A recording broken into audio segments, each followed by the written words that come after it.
Baby, do you mind grabbing me one more fireball shot? Thank you. Fireball. I'm mixing up songs. I just did two different beats. I went with you completely on it. I had absolutely no idea. What is the beginning of that song? I don't know. Bert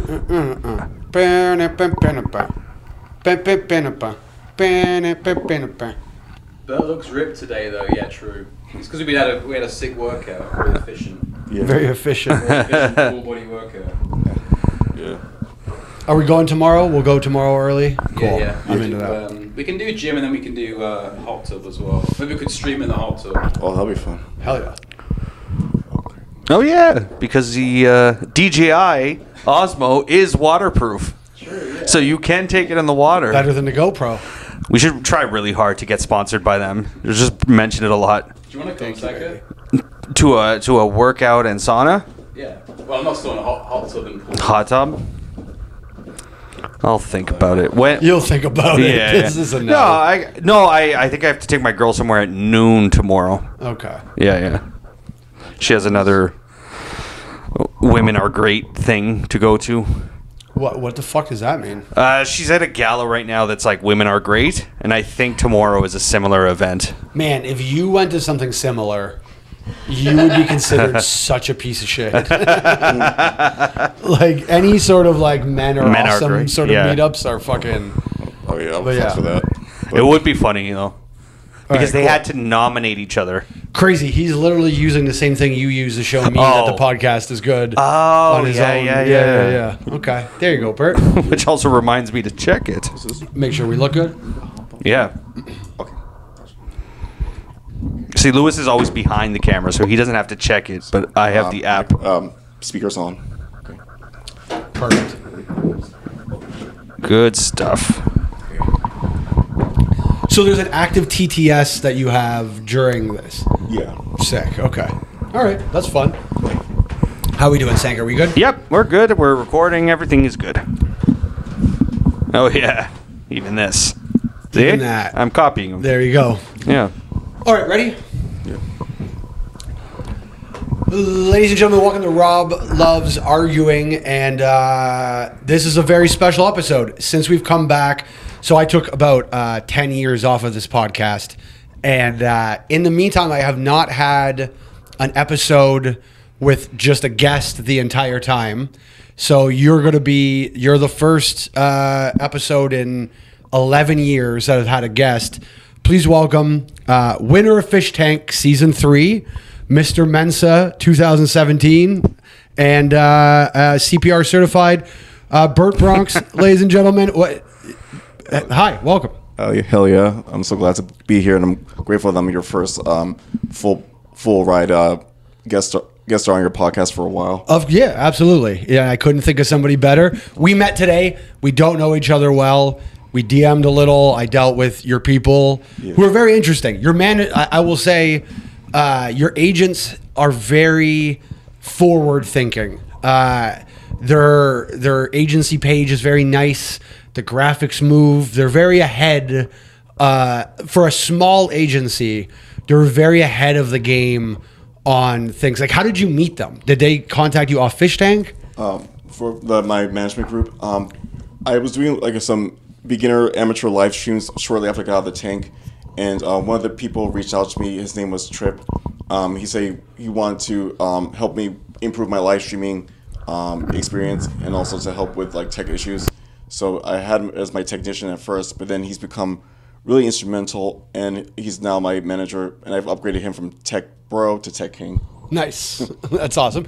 And Trip's cool. I like Trip. He's a very, like, they're dealing with agents and shit when you bring people in, it tends to be, there's a lack of creativity, right? Like, if I had explained to another agent, like, we were going to do a magic show and a murder mystery and all these things, there would have been a hesitation, but they were able to, like, see, like, okay, we understand what the character of Bert is, right? Like, what the fans of Bert like, and they had, like, enough vision to, like, what's the weirdest gig they've sent you on so far?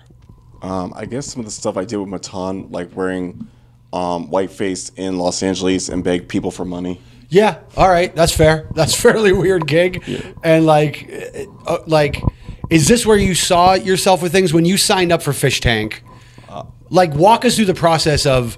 I want to know, like, when you're getting into Fishtank, what are you picturing? I imagine you had to sign contracts and waivers and all sorts of shit. I assume. Yeah. How they reached out? They found me on my Craigslist ad that I had posted a while back.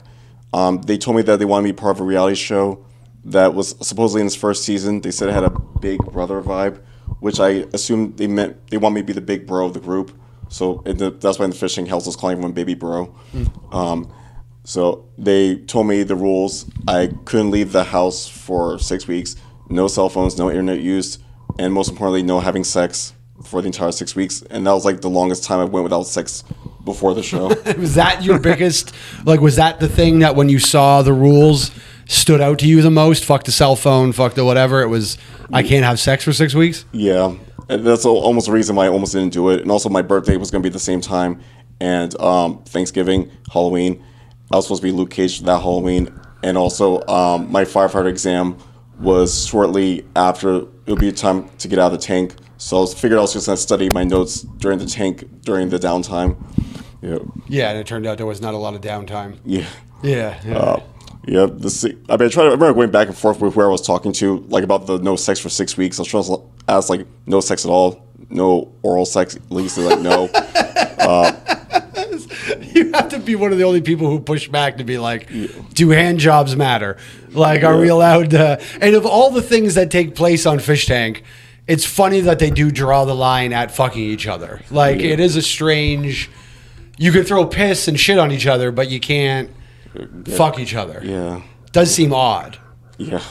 So, do you think you are almost close to having sex with, like, was there a person in the house that you thought, had there not been the rules, maybe you would have hooked up with? There were several guys and females that I had initial attraction to. I went through a cycle of dudes and chicks during the time I was on Fishtank. The first guy I felt the most attracted and connected to was Ted. He was like a skateboarder twink type of bro. But he told me after I won the Halloween dance contest, I won a trip to Vegas. I invited him to be my special date for my trip to Vegas. He told me that he wasn't interested in me like that, and that some of my advances made him uncomfortable. And I accepted his honesty. And then I moved on to this other contestant, Alex B. He was kind of like the zany wild card of the group. He owns like a lot of monkeys, and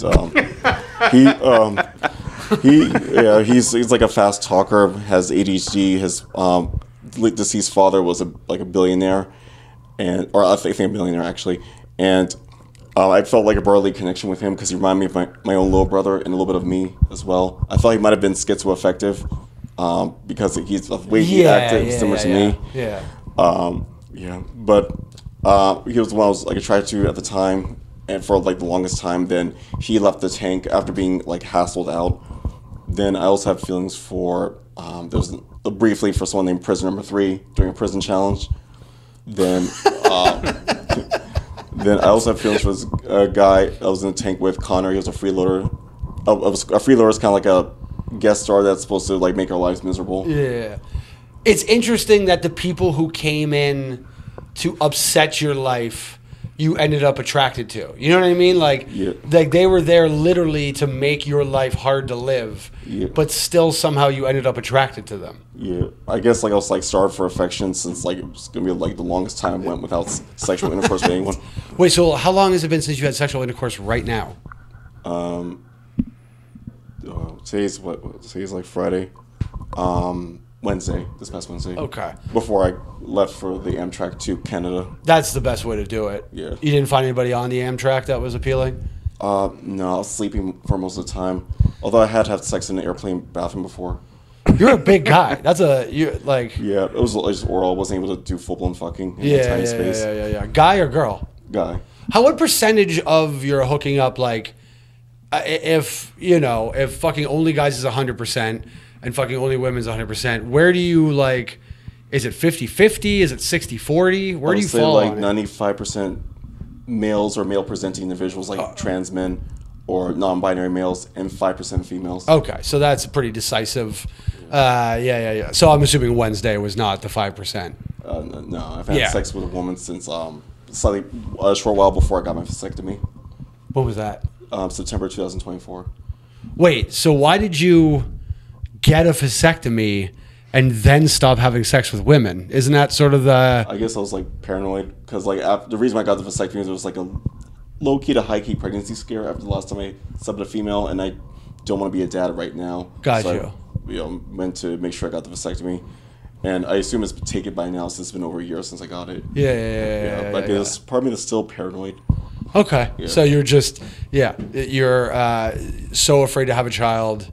Yeah. Like, do you like having sex with women, or is it something that you felt like you did out of like some sort of level of trying to just see if you're still... There's times usually I have sex with women or like in cuckold situations where I like fuck the wife in front of the husband. So the husband's doing a lot of the heavy lifting in that situation, like his presence for you sexually. What I'm saying, it's more. Yeah, I find it more fun when it's from an audience. Yeah. Okay, all right.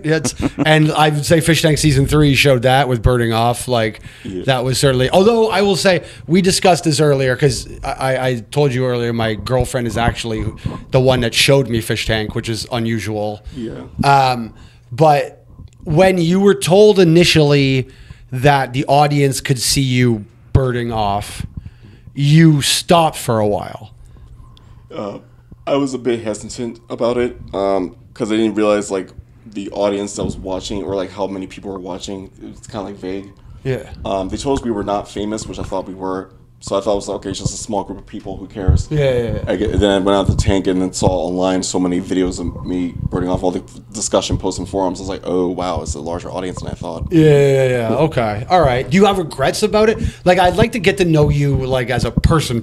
You know what I mean? Over this. Like, I imagine a lot of people have done kind of Matan style interviews with you, and I'm like, we didn't know what to expect when you showed up, right? Yeah. I think there's a level of people wonder when they see people, on shows, on reality shows especially, what level of like put on are you, and it seems like there was no real level to put on, that you were pretty truly yourself in the house. Yeah, like it was like mostly my real personality. Sometimes I lean into stuff for things that the audience found titillating or interesting. Yeah. Or sometimes I would get guidance from production to what to do. Like they said that the audience liked to see me bird off. They just couldn't like climax like clearly on screen. So I just edge.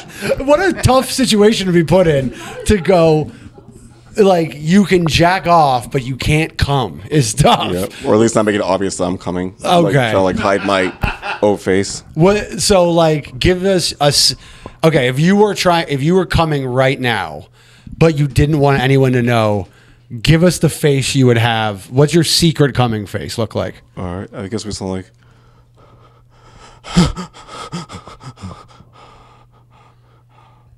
All right, yeah. All right, that's fine. Yeah. I get you.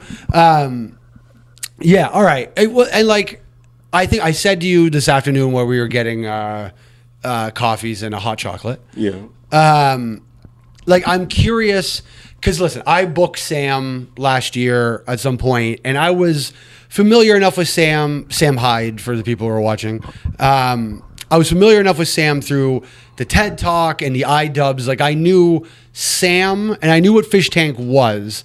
I remember the first time I heard of Fishtank, I went to the website, and just the website was like, I'm not that online, you know? So like, the website was very much presented for super online people. Yeah. And so it kind of turned me off when I first saw it. And I never really followed Fishtank. I thought I understood it, but I didn't follow it.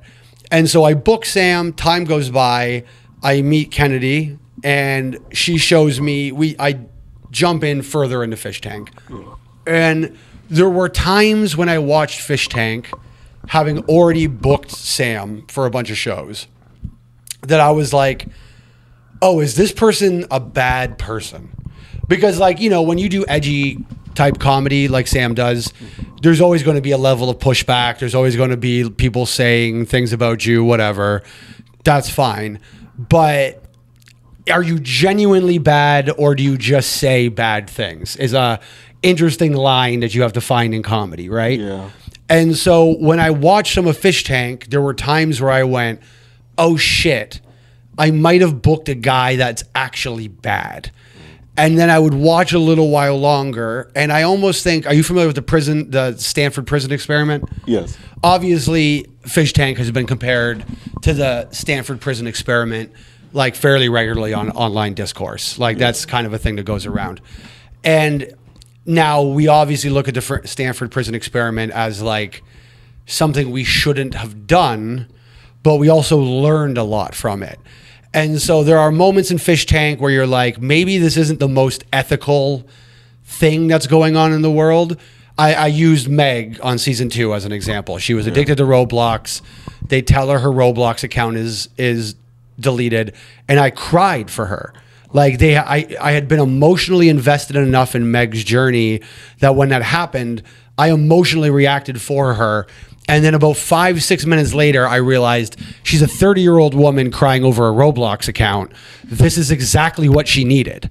Like this was going to help her ultimately in life. And I think Sam did a really good job of observing you guys and kind of like not just what could make fun of you, because it's easy to make fun of people, but I think genuinely hit on a point.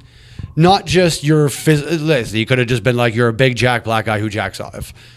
That's an easy thing to just roll with forever. Yeah. But I think that he finds like a deeper level to try to poke at in everybody's psyche a little bit.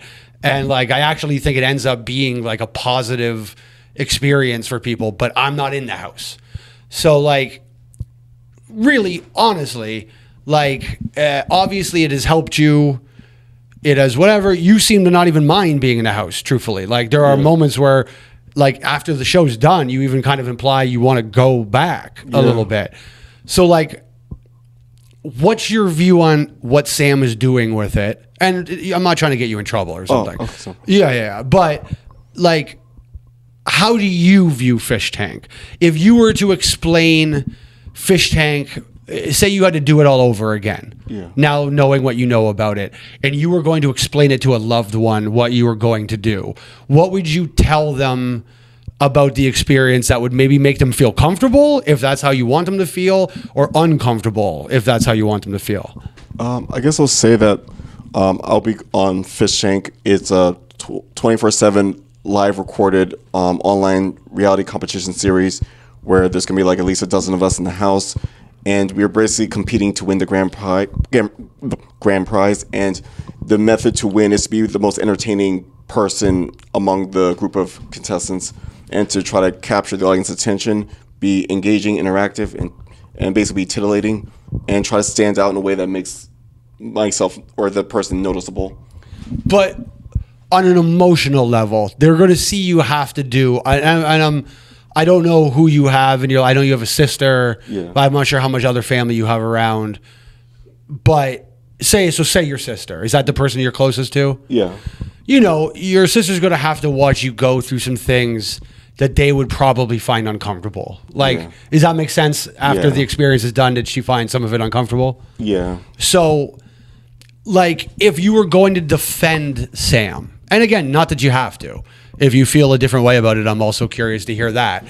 But if you were to explain to your sister why some of the fucked up stuff, we'll just say, that happens in the house, like, what would you say to like ease a concern if she had gone to you and she had watched Fishtank season 2? Yeah.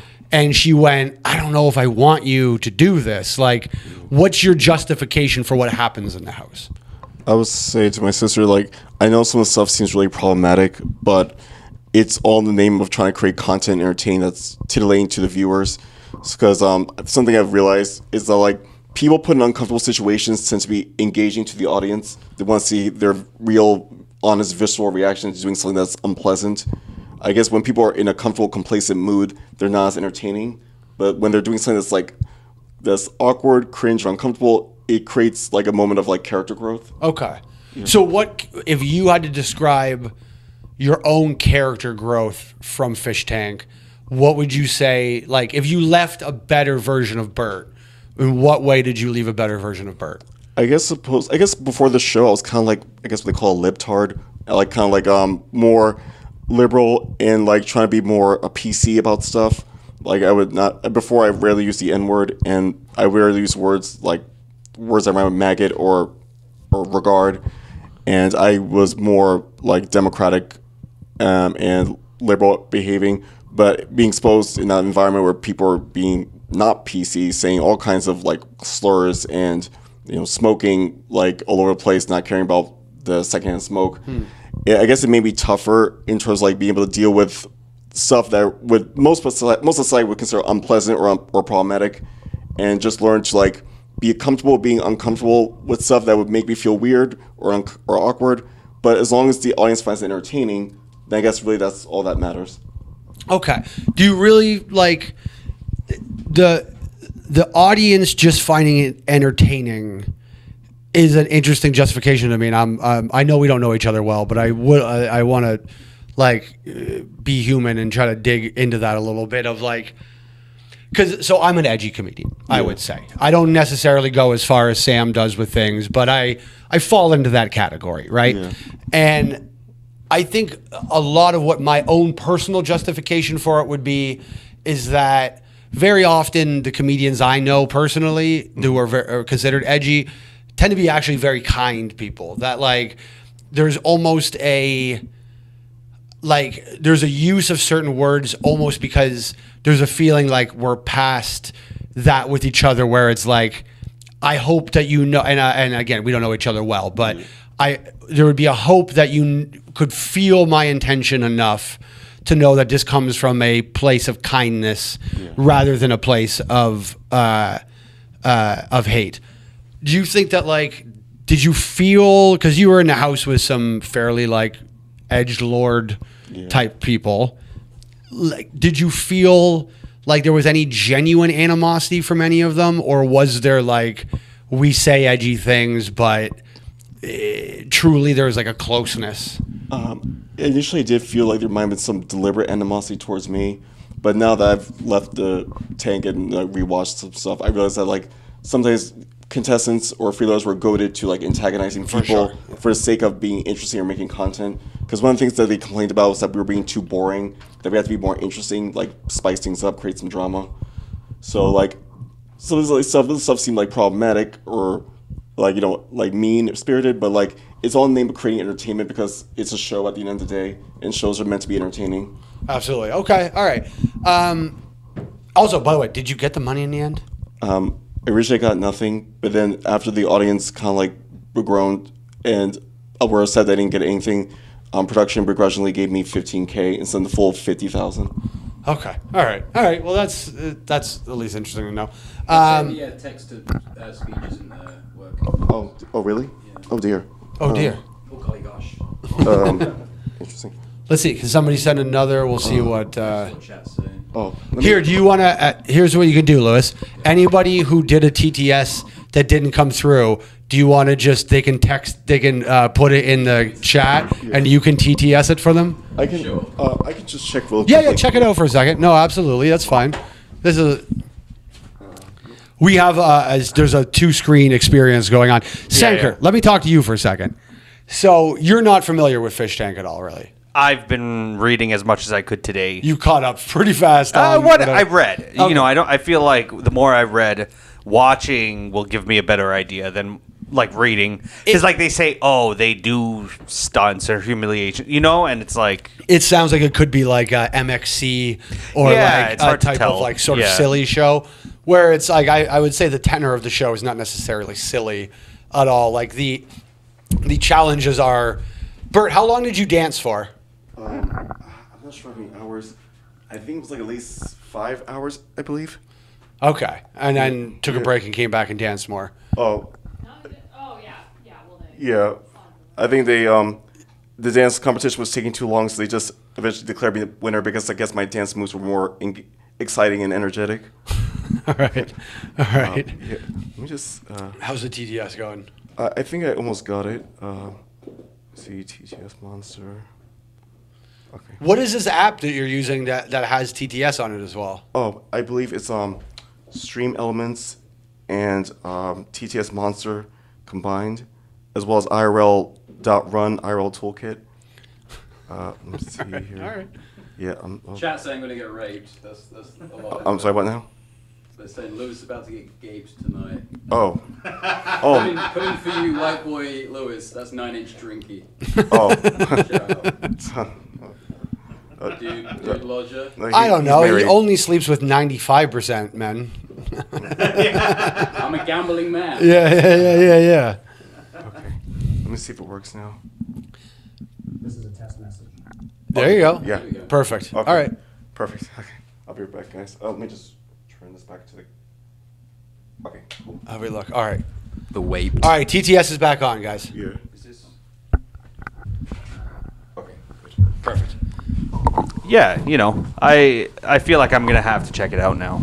It's a fascinating show, and the best way to consume it, it's actually a good time to have Bert on. Yeah.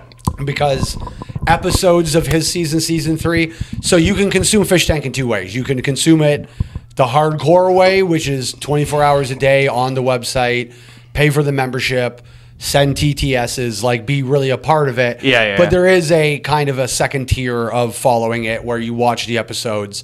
But the episodes are very clean. Like they do a great job of editing it and making it look good. Like I think Bert's going to have another jump up once the episodes come out because it is far easier to digest.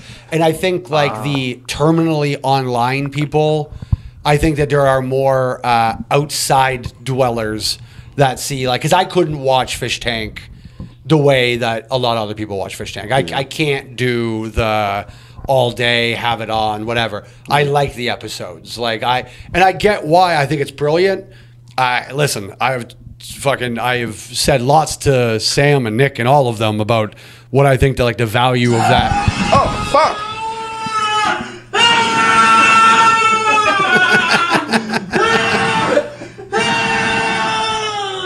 Jesus.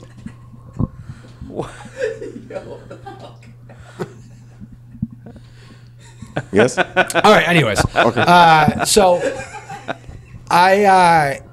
so you said you were a libtard. I am curious. So you live in Newark, Yeah. and not to use libtard or whatever. I'm also a particularly liberal person and things myself. But you have been brought into what is a fairly conservative world, and I imagine fan base. Yeah. Right. I mean, there are a lot of very nice gun-carrying HVAC technicians in this audience. Does that make sense? Yeah. Okay. So, like, I don't know. Tell us about what you're like. I don't live in America right now. I have been politely asked not to come back for a while. I overstayed my visa in the U.S., so I'm kind of trapped in Canada. But I haven't been in this last iteration of Trump and things. And I don't want you to alienate your audience because I know a lot of them are not going to maybe agree with your politics. But like, what are your politics? Like, if there were, how do you view what's going on in America right now? I mean, I guess I'm pro anything that benefits like minority groups like LGBTQ, queer people, or people with disabilities, people who are ethnic minorities or otherwise from a different country. And I try to, I like politicians who are like in favor of trying to help people who have like, I guess, disadvantages, like either innate disadvantages, like for being like a lower middle class, or otherwise have like a racial, queer, or disability that makes life a bit more difficult for them. So I guess with the Republicans or the Trump supporters, I just heard negative things about them from what I absorbed through hanging out with people. I don't actually follow politics directly the way people do, because with politics, it's kind of like, it seems like stuff that people get really riled up and angry about, and I feel like some people fall way too seriously to the point where it's like, I wonder, like, is it really doing anything? Like, all that posting online, ranting, arguing, debating online, I'm like, are they really making a change in like how the world works by doing that? It just seems like I'd rather focus on stuff that actually have an influence or control in. Yeah, absolutely. All right. I was just like, I haven't, like, Newark, is it a particularly, like, stuff like ICE right now? Is it hot for ICE? Like, do you see ICE agents around while you're out? I don't really see them too often because I usually just hang out like around my apartment nowadays, or otherwise I go to like New York City or Philadelphia. But I do know this guy I used to fucks around with named Jesus. He eventually got deported. He was reported by a vengeful ex-boyfriend. Got it. Yeah. Okay. So like it kind of made me sad that like people like are like being deported simply because of they're undocumented. Yeah, you're losing ass. I mean, that's the real. You should go to Congress for this and go. I'm. Well, how recently had you fucked him prior to him being deported? It was well before Fishtank. Oh, okay. Yeah. So it wasn't like you pulled out and then ice grabbed him. And, Oh no, I just haven't heard from him in a while, and I heard from one of his friends that Okay. I was also close to. so that, he wasn't like leaking Bert cum in a jail cell somewhere. At least as far as I'm aware, no. Okay, all right, just checking. Yeah, it's whatever. So do you have any other? Are there other Jesuses in your life currently that you're afraid might be like? How many people? Do you have a roster of guys sort of right now? Yeah, like lots of guys I fucks around with. Yeah. Is that how you like it? Are you like a guy who likes to stay single and kind of have an array, a buffet, if you will, or Yeah. are you looking for like a person to settle down with at some point? I mean, I kind of like my freedom to be able to hook up with anyone that's interested and not be tied down to any one person. Because I think at some point I do want to be in a long-term relationship again. I was in a long-term relationship for about 9 years. It was an open relationship, but then a tragedy occurred and then the relationship was over. But so for now, I try to keep things casual. But Did they die? What happened? I'd rather not go into it, but it's Okay, just something. all right. Yeah, but The guy had an abortion. Yes. I mean, you don't. Yeah. You don't have to reveal anything more personal than you feel like. oh, thank you. Yeah. So now I try have my fun here and there. Although there are times where I feel like a certain amount of affection for someone, but I try not to go too heavy with it because I don't want to mess up the casual dynamic we have. Yeah, absolutely. Lewis, did you have any? Any what? Is there any inkling that if Lewis was not married to a lovely Chinese lady, that you would have given a shot at Lewis? Oh, definitely. I was trying to resist the urge to stare at him. For too long. That's nice. That's, by the way, a good weekend for Lewis on this. I didn't tell you, Lewis, but the Yeah. two girls that came in last night, Yeah. that referred to you as hot, they did Yeah. it again on the way out as well. Did they? Yeah. God damn it, man. This is good for being your married ego. makes me so attractive. I feel like you just got a Frustrating. haircut as well. I did, yeah. Yeah. I got my. I have like a big gay barber who gave me a great haircut. So Yeah, I and feel you like they do get the have. best. I got to be honest. I always referred to Lewis early on as Toronto's Milo Yiannopoulos because I do think you had a sort of a British twink thing going on about you, where you're like, and then I thought you were going through the Milo pretending not to be gay phase. Remember Right. when Milo wasn't gay for That's fair. Is No, he gay I'm- again, Milo? He's got to be gay again, I don't right? know. I think he. I don't know. He might have taken ivermectin to. I don't know. I'm not sure. Degaify him? Yeah, I think he said that it was like a construct or something. Oh, here we go. People were complaining about TTS not working, but that must be. Yeah. Yeah. Did it? No, that was a super chat. Oh. Same thing, right? Oh. I guess my audience, if you're watching, can you reach out to Tech King to see if he can try to fix the TTS issues? Yeah, he's the one that usually handles the technician stuff. Yeah. You guys can reach out to him in Discord. Appreciate you, audience. Oh, the chat's going to do that. Yeah. Oh, okay. Oh, fuck!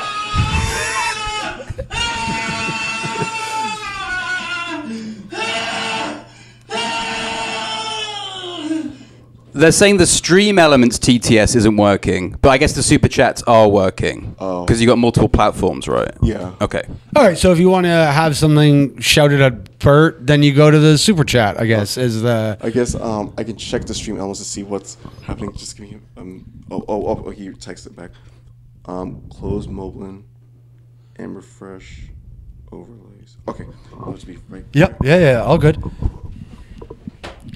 Sanker, so how long do you think that you could last in a fish tank style show? Like, what would be the thing out of like cigarette smoking, nonstop dance party, whatever? Like, what do you if you had to think? What is the thing if I was to drive Sanker out of a house? What is like the thing that would annoy you out of a house? Oh yeah, like the whole. Oh, is that how it works? So it's like those, the old sitcoms where you have to keep your hand on a car and Almost. In a way, okay. it is the version of yes. Who could keep their hand on the car the longest?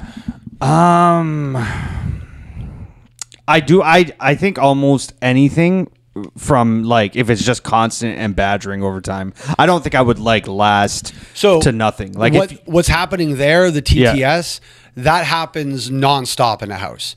So people can pay on the Fishtank website to have their TTS is text to speech. Right. So they can have their messages read over the thing all night. So all night you could just be hearing J J J J J J J J J J J J J J J or whatever. It seems to work similar to, and not that I've spent lots of money on this, but a cam girl has a thing inside her vagina. Yep.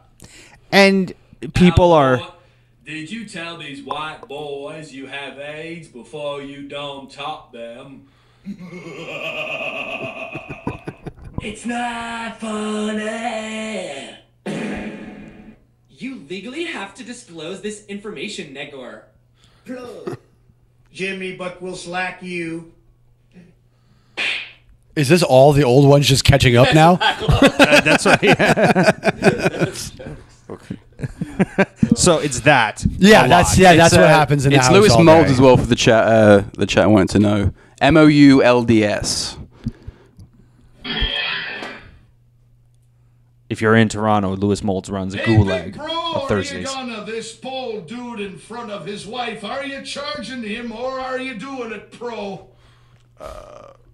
I hope that's coming up as Piss in my mouth. Yeah, that's the spelling. Yeah. Piss in my mouth. they're wondering if that's a spelling. Piss in your mouth. Yeah, you're all good. Oh, there you go. There's the microphone back for you there. Thank you. Have you kept in touch with anybody from the house? Like, are you close to anybody afterwards? Yeah. Oh fuck.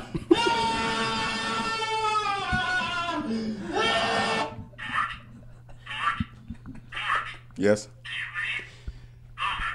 Yes. I read. Over. Yes, I read. Over. Bert, how many hours a day do you have this on? Oh, just when I'm streaming, like sometimes I stream for like 3 hours, sometimes it's like 12 hours. 12 hours. Did you stream while you were on the train on the way up here? Oh no, on the train I decided to get some sleep since I was gonna be there for like on the train for like almost 12 hours. Okay. All right. And like, all right, I feel like we shouldn't do too much longer here, probably with Bert. What are we at time wise there, Senker? Oh yeah. 41 minutes. Okay, we'll do like another 10-ish minutes. Is that cool? Okay. And then we're gonna get you ready. You have a magic show coming up. Yeah. What is your like experience with magic? I mean, well, when I fuck guys in the ass, they say it's like magic. All right. So and then I'm gonna rape you. Oh, interesting. Okay. do you have like is there a fan from Did someone pay $5? Yeah, that's it. It's crazy, and that's like, and so Senker, good you have to value. understand the TTS. They're what, $50 for a TTS on Fishtank? I think it varies depending on like There's like a surge pricing. Yeah. So it could be up to $50, or it could be like 25 to 50 to just say J J J J J J J J J J J, like just to bug them. It is the most wildly interactive show. I truly believe when Fishtank technology meets a more mainstream show, and Fishtank can never become too mainstream. It'll lose its appeal. It won't be able to go as far. If anyone real gets their hands on it, the core of what these people love will disappear. But when The Bachelor or Survivor or Love Island or any one of these shows gets their hands on the ability to do this, like think about how much money they could make. If you could interact with The Bachelor for an amount of money, how many people would want to do that? So like I truly believe if they can keep the technology proprietary and actually like eventually sell their way out of this, because I understand I like not to pull the curtain back a little bit, but from what I know of the staff at Fishtank, everyone is incredibly fucking nervous of the show. You know, like it is a liability. Like, listen, Bert, you've been very nice, but you could have also been a murderer rapist. And you know what I mean? Like, yeah, exactly. Or you could have at least acted out on your desire to be a murderer rapist. Like In TV and films only. Just to make that clear. if you're casting at home, he is a murderer rapist. But if you're on Grindr, he's safe. He doesn't play safe, but he's safe. But so, like, I get that there's an element of, like, did they have to pull you aside? How many times did they pull you aside to double check you weren't, like, legitimately a danger to the other people in the house? I think several times. I remember one time they brought me downstairs. I guess to assess my mental health because it seemed like I was losing my mind a bit. But I made it clear that I'm okay and I just want to continue with the show because I didn't want to like be out of the game. Because I spent so many weeks in the house, I didn't want it all be for nothing. Yeah, absolutely. Wait, we should wrap up soon, but like what, coming out of the house, where did you see yourself? Like, what was the game plan? You spent 6 weeks in the house, you win, the money aside, because obviously the money is good, but ultimately you were in the house for a level of fame to kind of propel your acting career. This makes sense, right? Yeah. What did you think, like, you walk out of the house? Just tell me about that. Tell me about the first day you spend back in society outside the Fishtank house.